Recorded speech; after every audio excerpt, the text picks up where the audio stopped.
इस देश में धर्म संसद के नाम पे एक स्पेसिफिक समुदाय के लोगों के जीनोसाइड का कॉल दिया जाता है। कोई इन्वेस्टिगेशन नहीं होता, कोई जांच नहीं होती। कुछ लोग पब्लिकली कहते हैं कि गोली मारो सालों को, फिर भी इसमें इन्वेस्टिगेशन नहीं होता, जांच नहीं होती, एफआईआर नहीं होती। मोदी जी, आप भी गुजरात से हैं, मैं भी गुजरात से हूं। आप भी समझ लीजिए, जैसा कि मेरे साथी ने कहा, फ्लावर नहीं फायर है, झुकेगा नहीं। और यदि उनको तकलीफ मिर्ची इस बात से लगी कि मैंने यह कहा कि गोडसे के भक्त है, तो मैं इस प्रेस कॉन्फ्रेंस के माध्यम से उनको चैलेंज करता हूं कि भैया, लाल किले की प्राचीर पे चढ़ के गोडसे मुर्दाबाद का नारा एक बार लगा दीजिए, तो दूध का दूध और पानी का पानी हो जाए। यह है 56 इंच की कायरता, यह है 56 इंच की बुजदिली। 1,75,000 करोड़ का ड्रग्स पकड़ा जा रहा है, उसमें आप किसी की जांच नहीं करना चाहते। एक दलित महिला भाजपा के मंत्री के खिलाफ बलात्कार का इल्जाम लगाती है, आप उसमें कोई जांच नहीं करना चाहते। एक तो नहीं, 22 एग्जाम्स के पेपर लीक होते हैं, आप उसमें कोई जांच नहीं करना चाहते। यदि आपके घर में 10 ग्राम भी ड्रग्स पकड़ा गया, पत्रकार साथियों, आपको भी नहीं छोड़ेंगे। लेकिन गौतम अदानी साहब, उनके खिलाफ कोई कार्रवाई नहीं, कोई एफआईआर नहीं, कोई जांच नहीं, कोई इन्वेस्टिगेशन और इंट्रोगेशन के लिए एक बार भी नहीं बुलाया। पीएमओ में बैठे गोडसे के कुछ भक्तों के द्वारा मुझ पर जो एफआईआर हुए, उसके ऊपर मैं आज ये प्रेस कॉन्फ्रेंस कर रहा हूं। साथियों, सबसे पहला मेरा सवाल है कि गुजरात में पिछले 8-10 सालों के दौरान 2-4 नहीं, 22 एग्जाम्स के पेपर लीक हुए, उसमें कोई इन्वेस्टिगेशन नहीं, कोई जांच नहीं, कोई गिरफ्तारियां नहीं। 1-2 नहीं, 22 एग्जाम्स के पेपर लीक हुए। गुजरात में मुंद्रा के पोर्ट पर 1,75,000 करोड़ का ड्रग्स पाया गया। आई रिपीट, जिसकी इंटरनेशनल मार्केट में कीमत 1,75,000 करोड़ है, उतना ड्रग्स पाया गया जिस मुंद्रा के पोर्ट पे।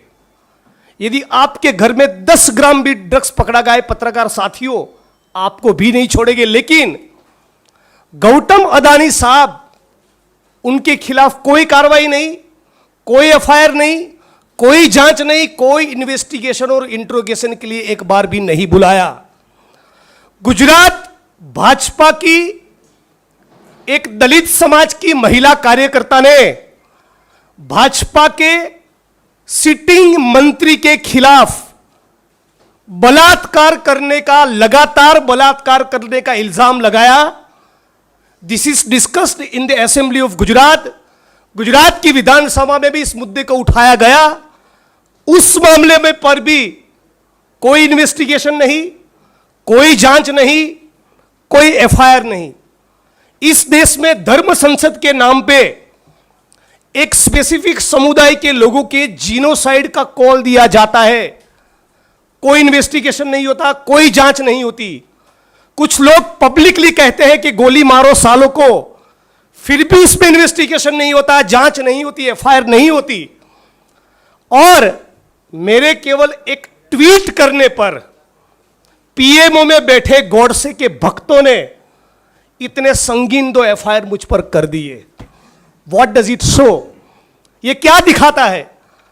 गुजरात की सरकार, प्रधानमंत्री और देश की मोदी सरकार की मंशा क्या है, उनका इंटेंशन क्या है, उनकी प्रायोरिटी क्या है? 1,75,000 करोड़ का ड्रग्स पकड़ा जा रहा है, उसमें आप किसी की जांच नहीं करना चाहते। एक दलित महिला भाजपा के मंत्री के खिलाफ बलात्कार का इल्जाम लगाती है, आप उसमें कोई जांच नहीं करना चाहते। 1-2 नहीं, 22 एग्जाम्स के पेपर लीक होते हैं, आप उसमें कोई जांच नहीं करना चाहते। लेकिन मैंने केवल एक ट्वीट कर दिया, और ट्वीट का कंटेंट क्या है?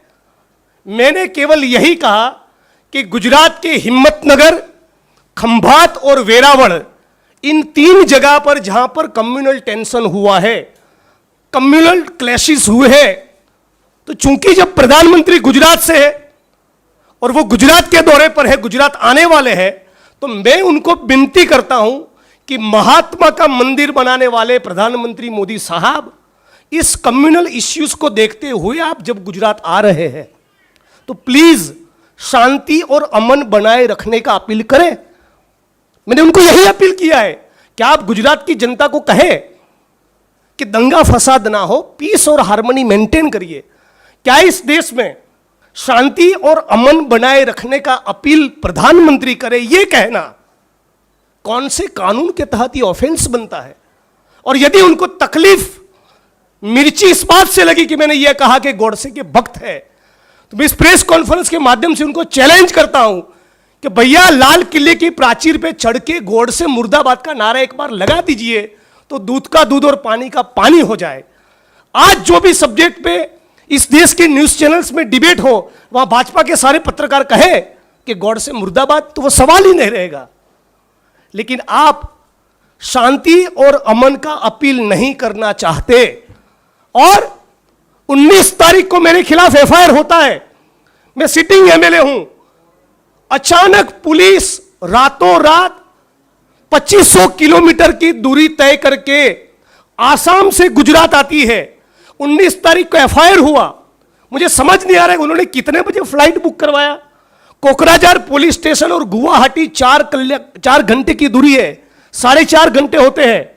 वहां से आप गुवाहाटी पहुंचते हो, गुवाहाटी से बेंगलोर का फ्लाइट, बेंगलोर से अहमदाबाद का फ्लाइट, अहमदाबाद से आप 140 किलोमीटर दूर वडगाम मेरा कॉन्स्टिट्यूंसी, वहां मुझे गिरफ्तार करने आए। मतलब कि कहीं ना कहीं एफआईआर करने से पहले आपके फ्लाइट की टिकट्स बुक हो चुके थे।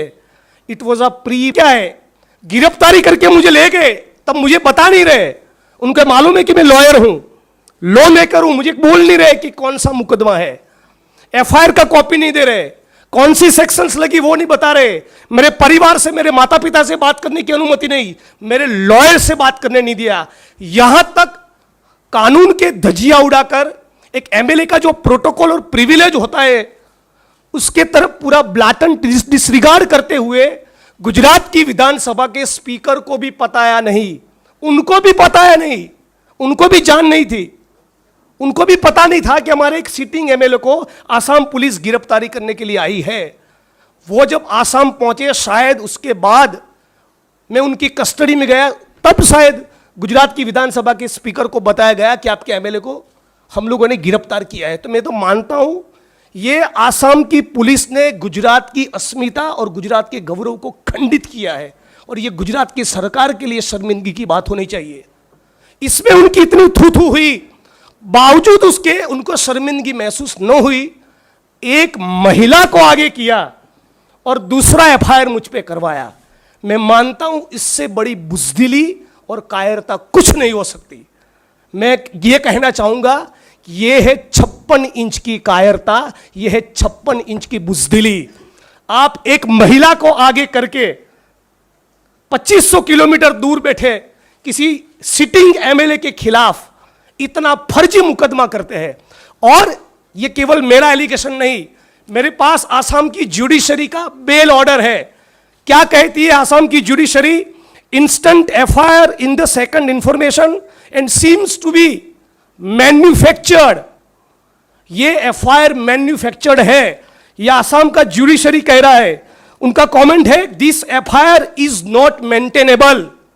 मेरे खिलाफ कोई मुकदमा बनता ही नहीं।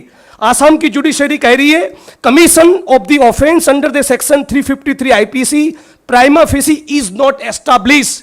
प्राइमा फेसी मेरे खिलाफ कोई केस बनता ही नहीं। No sane person will ever try to outrage the modesty of a lady police officer in presence of 2 male police officers. ये आसाम की जुडिशरी कह रही है। The contrary to the FIR, the victim woman has deposed a different story before the learned magistrate.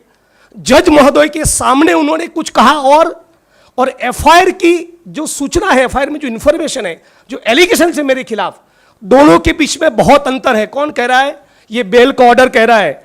इसी order में जज महोदय ने लिखा है, इन view of the about testimony of the victim woman the instant case is manufactured for the purpose of keeping the accused Shri Jignesh Mevani in detention for a longer period, abusing the process of court and abusing the process of law.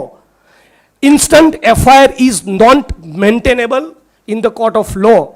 Honorable Guwahati Court may perhaps consider directing the Assam police to reform itself.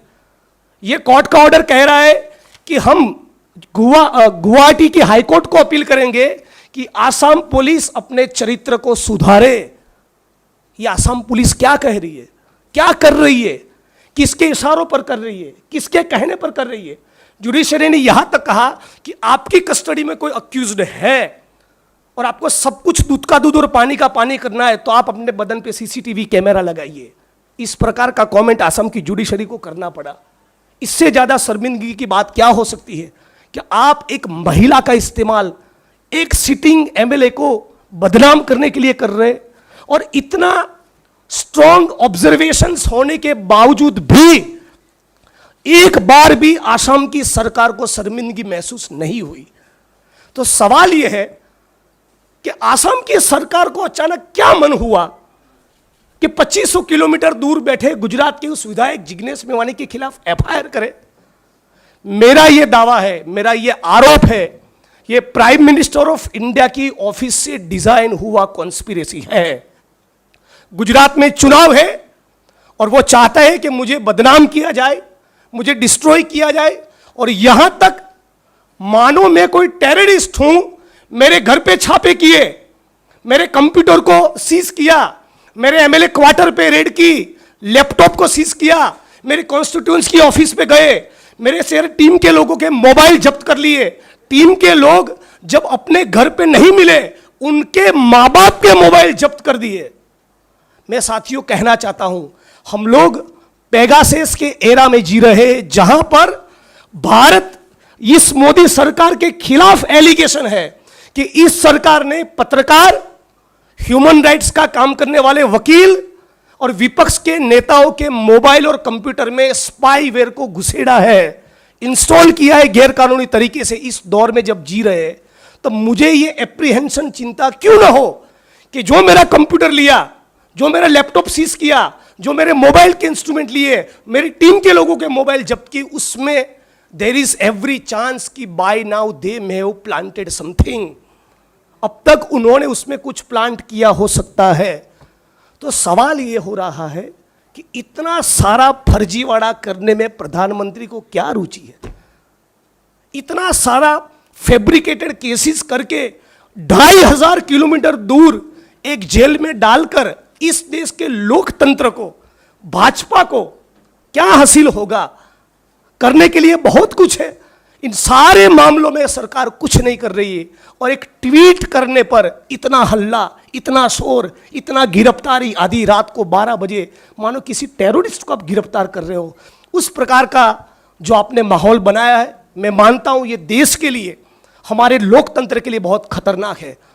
पहले उन्होंने रोहित वेमुला को suicide के लिए मजबूर किया, दलित समाज के पत्रकार साथियों को जेल में डाला, चंद्रशेखर की गिरफ्तारी करवाई, और अब ये लोग मुझे खत्म करना चाहते हैं।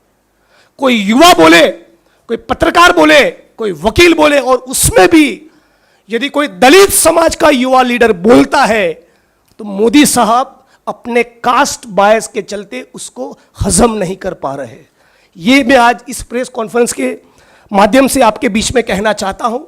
और मोदी साहब भी गुजरात से है, हम भी गुजरात से है, तो उनको चैलेंज भी देना चाहते हैं कि मैं अपने खिलाफ जो मुकदमे हुए, मैं उसको जेल लूंगा, मैं वो सब सहन करूंगा।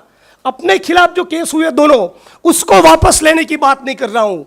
लेकिन जिस प्रकार से गुजरात में पाटीदार कम्युनिटी के ऊपर हुए आंदोलन के दौरान के सारे केस वापस लिए, उसी प्रकार मेरे विधानसभा क्षेत्र वडगाम में जो भी माइनॉरिटी समाज के साथियों के ऊपर मुकदमे दर्ज हुए, और ऊना के आंदोलन के वक्त जो एफआईआर हुए, जो मुकदमे दर्ज हुए, वो सारे केस आप वापस लीजिए।